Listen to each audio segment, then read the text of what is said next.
Hello, everyone. We will be discussing in this episode individual giving. As technology and societal change continue to impact the way we live and interact with one another, we see new trends and practices emerge in the world of philanthropy. In particular, we see the rise of technology-enabled giving and the increasing focus on impact measurement and transparency are transforming the landscape of giving. Welcome to the Ubuntu Giving Podcast.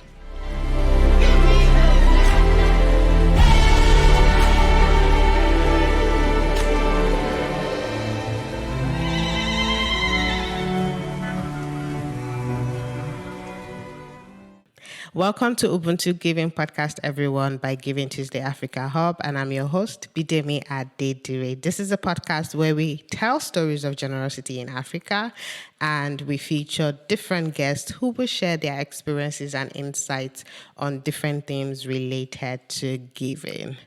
Today, we have with us Moses Izoba, the Executive Director at the Uganda National NGO Forum.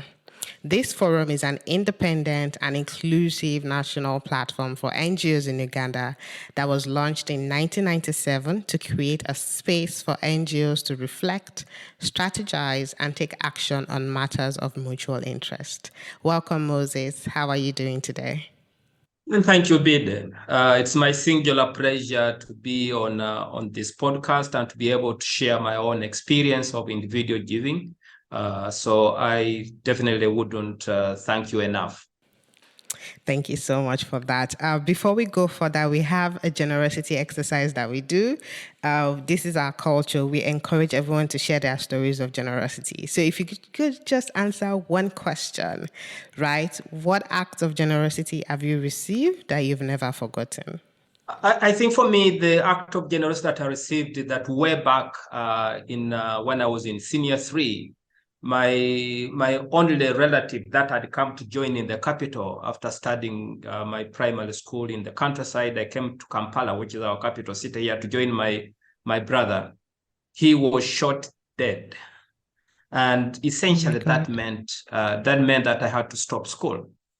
So I was living with to a friend of mine who was my classmate. He ran to the school and reported and said Moses' brother has been shot. And the school sent him back with 2 envelopes. One envelope contained money that I was going to use to go to the village to bury my brother. And I was instructed that I should only open the second envelope if I'm ready to return to Kampala. And after the burial of my brother, I definitely wanted to come back to pursue my studies. I was in senior 3. And so I opened the envelope, and therein it contained my transport to get back to the capital. And I had nowhere to go. So I went straight to the school. And when I reached the school, I was allocated to go and stay with the deputy headmaster as my foster parent. So the school took over the responsibility of paying my school fees until I finished O-level. And the school took me to an elite school in the country, where I studied my high school, and here I am. I went to university, I finished university, I went to my postgraduate, I did my postgraduate, and I am who I am because of that act of generosity. Oh my God, that is quite the story. I'm very sorry about your brother too. Thank you so much for sharing this with us. Moving on to, what we'll be talking about today, I wanted us to sort of speak to personal experiences and cultural beliefs, how they influence, someone's decision to give back. Do you think it plays a significant role in shaping individual giving? Yes, I think the personal experience is greatly shaped, and my own personal experience that I've shared. As I said, I am who I am because, people are able to put together transport that I was able to go to the countryside. And then I came back, and then I was adopted in a family, not because they had a lot, not because they were living in a huge apartment, but they took me and were ready to share with me. And so for me, every time I reflect on that, I think that it is my turn to return to society. I do not want to see, a child not going to school because I was helped to go to school. If it wasn't for those acts of generosity, I wouldn't be who I am. So I think the way we are socialized in societies, the kind of generosity that is given unto us, or, in a way leaves an indelible mark and, shapes us really. And here we're talking not just about giving on the people on the streets, but we're talking about when you see that you yourself, you are who you are because people were able to put aside resources, put aside their time. That will never leave your mind. And that is the greatest imprint about giving that we often have, how we are socialized. True, Moses. I must say you are like an embodiment of the term, of the term open to giving, which is amazing. Let's consider geographic location. The connection to one's local community can also be a driving force in giving decisions. People often feel a strong sense of responsibility to address needs and challenges in their immediate surroundings. Can you share with us, maybe give an example of how individual connection to someone's local community can also impact their giving choices? We in Africa, we are people who are gregarious. We live together. Even when we migrate to the capital, we remain attached to our ethnic enclaves. Actually, what happens in every time there is anything that's happening in the capital, people quickly retreat to the ethnic enclaves. So your local community is the forest to which you run when the devil chases you. And you want to preserve that forest because you know that one time the devil is going to chase you, and you want to preserve the forest. And that forest is the community that we live in. And therefore, you want to do everything just to make sure that you are giving back to the community so that, in a way, the community not only appreciates you for being a giver, but you can see that their social indicators are improving. One of the things that I've learned is that, it doesn't help me if I have a lot of money and I build a high wall and then my neighbors do not have anything. If they don't have anything, they're going to sleep hungry. But you know what? I also will not sleep. As we often say here, that the rich do not sleep because the poor people are not asleep. And they're not asleep because they are hungry. And so we all need some good sleep. Those who do not have need good sleep, and those who have need good sleep as well. So the only way we can do is to be able to share whatever we have so that we can actually all have a good sleep. Wow. Thank you so much for sharing that. Let's touch briefly on personal interest and passion areas. You know how you shared that, you don't want to see a child that doesn't go to school. Personal interest and areas of expertise, we tend to see that it often guides individual towards causes that resonate with them. So, for example, I am very passionate about adolescent girls. I love to teach girls, to understand, so they make informed sexual decisions, so they avoid being sexually groomed. These are my personal interests, and I always seek for opportunities to, pass on this knowledge, share resources as much as I can. Right? This is my own way of giving back to my community. Could you share with us how, an individual's personal interest, maybe from a personal point of view, and areas of expertise influences their philanthropic choices? I think all manner of giving is guided by both the head and the heart. The heart is because, that is something that you really are passionate about, you are attached to it. And the head is because, that is something that you have some professional expertise. I don't think I would be, I would go into my community and want to take children to a flying school. It's good that we have pilots, but I do not, while I travel and I know that I can only travel because an airplane is being flown by somebody, because I did not study aviation science. I do not have the expertise. I don't have the competence to be able to do that. And therefore, my heart is not connected to my head.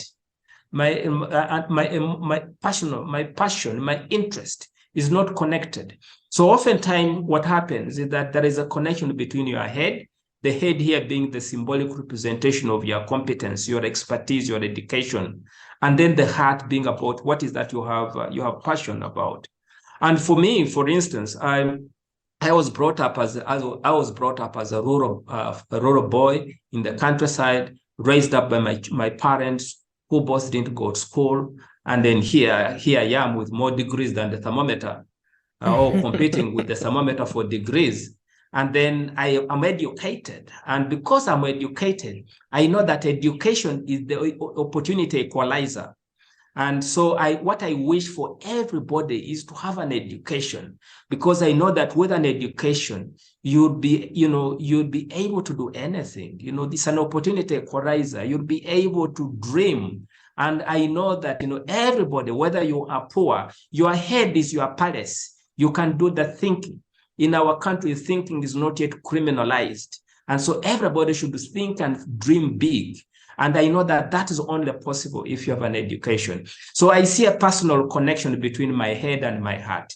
I see a connection between my areas of expertise, and also the fact that that is where I draw passion, I draw compassion, because I definitely see that the life of transformation that I do have personally has been a reason out of because of education. I do not know where I would be if, for instance, I wasn't educated.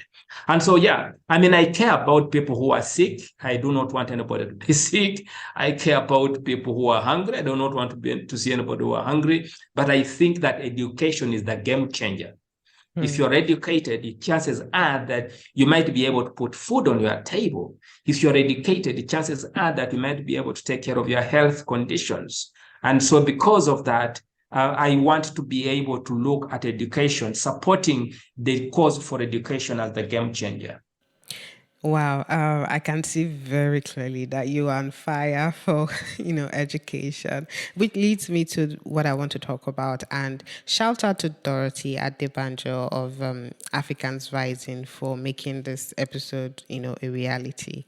I mean, it was due to our recommendation that you are here today, and we recognize that as an act of generosity. So I wanted us to touch on external influences and network. Someone could tell you, "Hi Moses, I have a friend who needs help graduating, for example. She needs to pay her school fees." Because you trust the person that told you about that friend, you might be more inclined to give, right? And so how does recommendations and, societal norms, influential figures, for example, how do these factors rather impact us as individuals and our philanthropic choices? Yeah, I think one of the things that we do has a major cardinal bearing on philanthropy or giving is the aspect of trust. I think as communities grow and with advancement, as the scriptures say, every time the angels gather, the devil is also there in their midst. And therefore, as we feel we need to give, it's also possible that you get fortune hunters, people who want just to take advantage of you. And therefore, it is possible that, somebody may come, want to lie to me, I've been expelled from school for so much, I've been expelled from this, and then, you are just simply giving out. And so you realize, oh no, but I gave this person money and he didn't go to school. I gave this person money, he didn't finish this. And so trust is very important in terms of giving. And if somebody was recommended to me, a child, and this is a person that I have trusted, then yes, I know that I can take this person's word to the bank. I can trust this person, and if he say that person needs help, he really needs help. So that becomes very, very, very important. Trust is important. People who speak the truth are critical in giving. As they say, when you're telling the truth, you need neither an oath nor witnesses. So there are people who definitely tell the truth. They need neither to take an oath nor have witnesses. But it is vitally important that you have referrals. And people that you trust, those who will propel you to give, and than if you didn't get a trust. I mean, if you didn't get any referral. Thank you so much. So everyone, you've heard from Moses. Recommendations from trusted sources can introduce, new causes and can influence philanthropic choices. Can we touch on giving goals and impact measurement? And I have to share this with you, Moses. Personally, I don't keep track of how I give, and I think in a month, my relatives, my mom's sisters, etc., etc., there is something that I always give every month.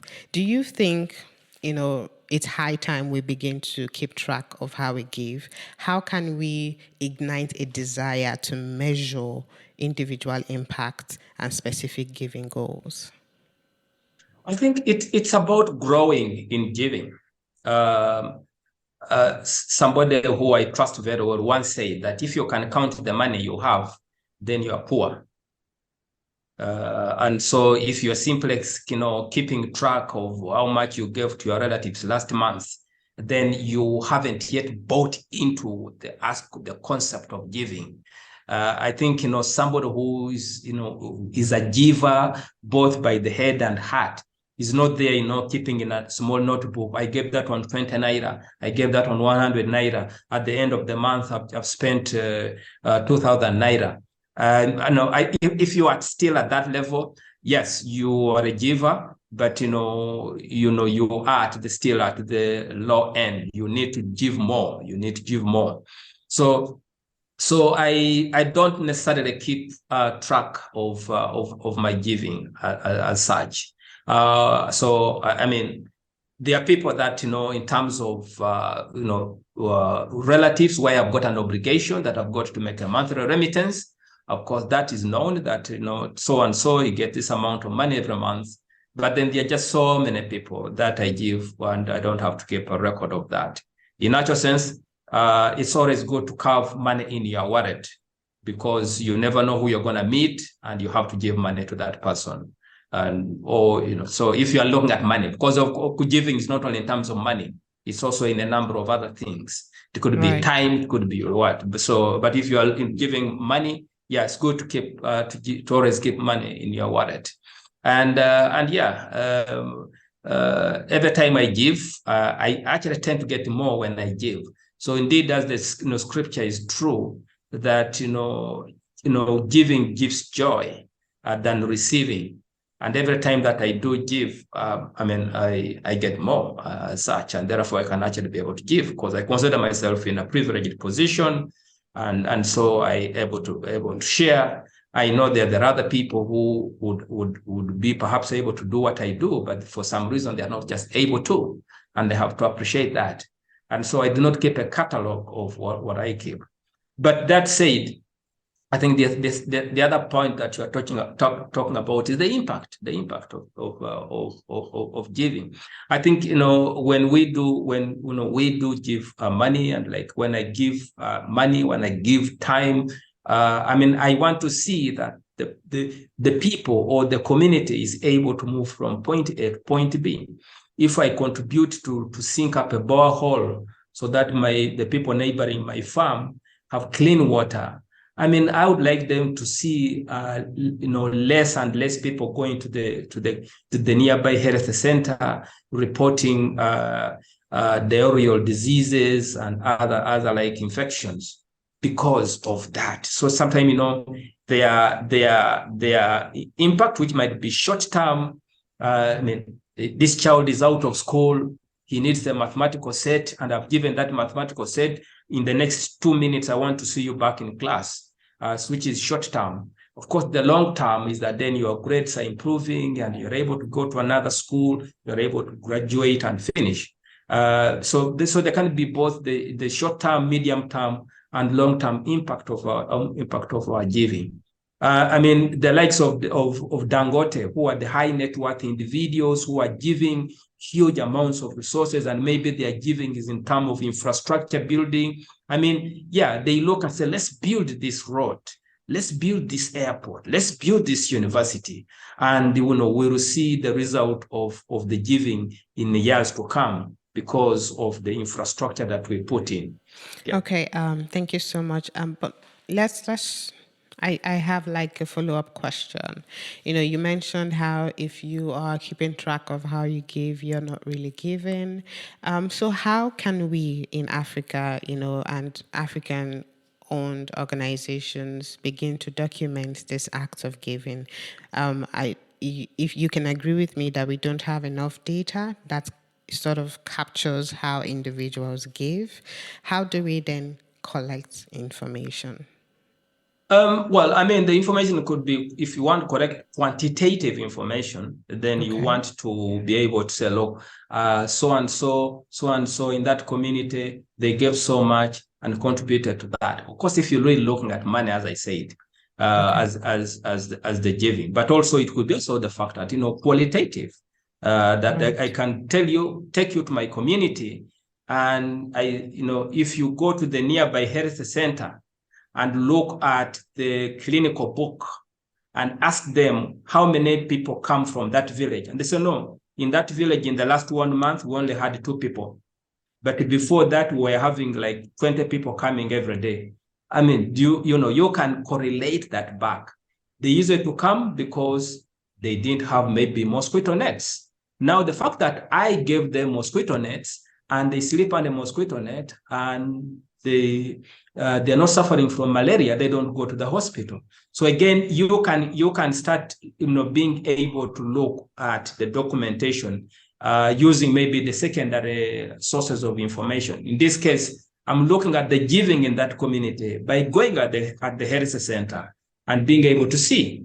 I'm looking at the giving maybe by going at the nearest police station and say, okay, what is the criminality rate in my village or in my community? So no, the criminality rate has dropped. And then, I mean, why has it dropped? Because A, B, C, D has been done in that community. And that's why the criminality rate has been has dropped. Right. I think we need to be a bit careful that we're not tied into this number gymnastics, like what donors do. Or donor X gives you $1,000, and he goes at every meeting shouting, I gave $1,000 to that organization, and they did like that. Yeah, of course, for accountability purposes, they do the right thing on that side. But I think not at any one time that it's not you can't see the actual figure, that there is no impact. As I said, you can have qualitative impact as well. True. Thank you so much, Moses. Let's touch on technology-enabled giving. How is technology changing the way people give? Can you share with us like some new platforms or tools that are emerging that is facilitating how people, like for me personally, it's easy for me to give to my grandma because she has a bank account, and when I send money, she receives it and she can confirm. And I'm glad, that even my grandma knows how to use a banking, tool or a phone, for example. So if you could share with us, some of these new platforms and the ones that are emerging that, facilitate giving. I think what you just mentioned, kind of like applies to me as well. I mean, as the phone density increases and, we're getting into communities, people have phones, we have these mobile money platforms. They do not require being connected to the internet backbone. I mean, I can be in the capital and I can actually be able to send, a fairly small amount of money. Before that, I needed to take a bus to go to the community to be able to. And so all the money that I would have taken to pay as bus fare is money that then I can actually be able to send to people in the community. So one really sees a direct correlation with the emergency of this mobile platform, that they increase the appetite for giving. And the fact that I can actually be able to sit in my sitting room and be able to talk to my auntie, to be able to talk to that headmaster of that school, and in real time, send the money and the money is received on the other side, or even say, oh, can you withdraw money from my phone? It's in real time. I don't have to take the bus from Abuja to Calabar for them to be, to make this transaction. That makes it easy. The bank, of course, yes, if for people who have got the bank connection. So all this just makes it easy. I mean, also, just even not about money. The fact that I have a mobile phone, another person has a mobile phone, and I can share some airtime. And I shared that airtime. Now the telecom companies have made it possible that I can share airtime. I can share data. Because when we talk about giving, I'm enabling the person by giving that person data. I had 10 GB and I can give 1, 3, 5, and then we can all get connected. I had some amount of airtime. I can give that person airtime. We all get connected, and we can actually be able to speak and be able to do something. I had doing some money, on a mobile money platform. I can do that. So I think technology makes it easier and even if I was out of the country, I'll just go to a Western Union kiosk and I'll be able to send money. And then the person just needs to go to the nearest trading center with the national ID, and he'll be able to draw the money from a MoneyGram, from a Western Union, and any other. So all these technology, without any doubt, increases giving. I mean, there is no reason that, right now I'm in California and I do not know how I can send you money in Port Harcourt. No, it is possible, and it's in real time. Absolutely, absolutely, Moses.